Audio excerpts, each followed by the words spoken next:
कुछ दिन पहले मैं मस्जिद में गया। मस्जिद में मैंने नमाज पढ़ी।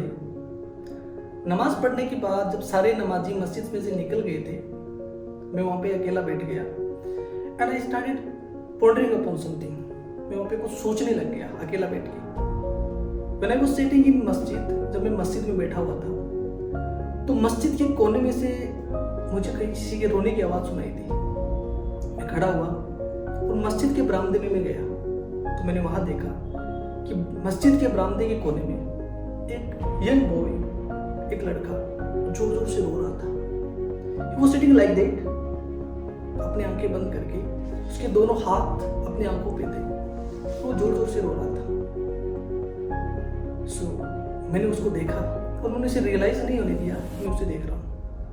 15 और 20 मिनट वो लड़का फ्रंट ऑफ गॉड, भगवान के सामने, गॉड के सामने, अल्लाह के सामने वो रोता रहा।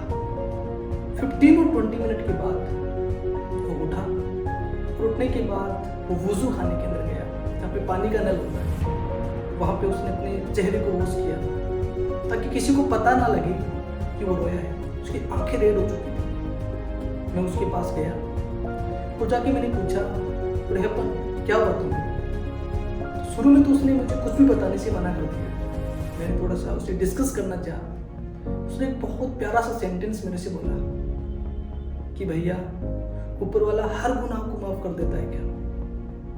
मैंने उसे स्माइल दी और मैंने कहा, अगर हमारे दिल के अंदर उस गुनाह, उस गलती के बारे में अगर हमारी शर्मिंदगी है हमारे अंदर, अगर हम शर्मिंदा हैं, तो ऊपर वाला बड़े से बड़े गुनाहों को, बड़ी सी बड़ी गलती को माफ कर देता है। मैंने उसी के साथ थोड़ा और डिस्कशन किया, थोड़ा उसे मोटिवेट किया। उसके बाद हम दोनों मस्जिद से निकल गए। कुछ दिनों के बाद मैंने क्या देखा कि जिस गुनाह के बारे में, जिस गलती के बारे में वो शर्मिंदा था, वो पश्चाताप कर चुका ऊपर वाले से, वो तौबा कर चुका है। उसी गलती को, उसी गुनाह को उसके फ्रेंड सर्किल में उसका डिस्कशन हो रहा है और उसे शर्मिंदा किया जा रहा है। हम में से कितने ऐसे लोग हैं जो लोगों की गलतियों को निकाल के उनके सामने उनको शर्मिंदा किया जाता है। मैं चाहता हूँ कि मैं ऐसी सोसाइटी क्रिएट करें जब हमें किसी के बारे में पता लगे कि इससे कोई गलती हुई, इससे कोई गुनाह हो गया है, तो हम अपने माइंड के अंदर, हमारा माइंड सेट ये होना चाहिए कि हो सकता है इसने अपने ऊपर वाले से, इसने पश्चाताप कर लिया हो, ये रिपेंट कर चुका है या तौबा कर चुका है। हम कितने ऐसी फैमिलीज हैं जहाँ पे अगर किसी से गलती हो जाती है, उनको ताना दे के, उनको टोंट करके उनका घर से बाहर निकलना हम उनका हराम कर देते हैं। तो मैं चाहता हूँ कि एक ऐसी सोसाइटी क्रिएट हो जहाँ हमें किसी की गलतियों का पता लग रहा है, तो हम जैसे कोरोना के अंदर उस चेन को तोड़ रहे थे, तो हम इस चेन को भी तोड़ें ताकि हमारी सोसाइटी के अंदर एक चेंज आए।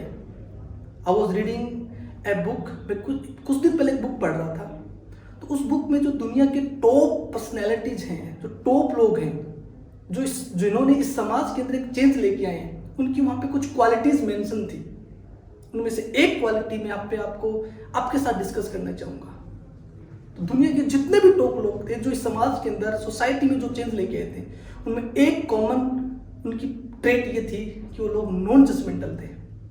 तो we need to be non judgemental. Non judgemental का मतलब क्या है कि हम किसी इंसान से मिल रहे हैं तो उस इंसान से मिलते वक्त हमारे जो पास्ट का जो उसके बारे में परसेप्शन बना हुआ है, उस पास्ट के परसेप्शंस को लेके हम उससे मुलाकात ना करें। फॉर एग्जाम्पल, मैं अशफाक से मिल रहा हूँ, तो अशफाक ने जो पास्ट में अगर कोई गलती की है तो उसको सामने रख के मैं उसे ना मिलूँ।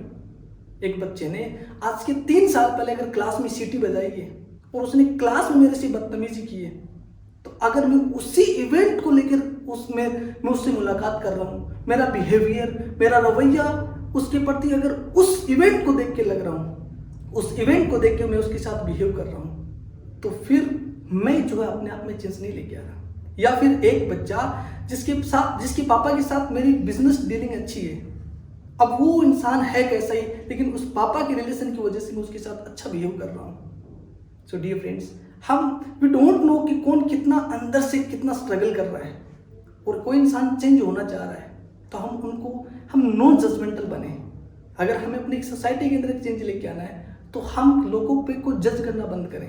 लोगों पे फतवे लगाने बंद करें कि हम जो काम ऊपर वाले का, उन कामों को हम इंसानों ने करना स्टार्ट कर दिया। हमें कैसे पता कि उसने क्या किया है? तो मैं ये चाहता हूँ कि हम एक अपनी चारों तरफ एक ऐसी सोसाइटी को क्रिएट करें जिसमें हम किसी से मिलें तो हमें नहीं पता कि कौन कैसा है, हम नहीं जानते। हो सकता है अगर किसी से कोई गुनाह हुआ है, कोई गलती हुई है, वो उसके प्रति शर्मिंदा है, उसने ऊपर वालों के साथ उससे अपने उस गुनाह के प्रति उसने रुजू कर लिया है। सो डियर फ्रेंड्स, इस इवेंट के through I just want to tell you कि हम एक ऐसी मेंटालिटी हम अपने आसपास क्रिएट करें। We all need to think out of the way. Thank you friends.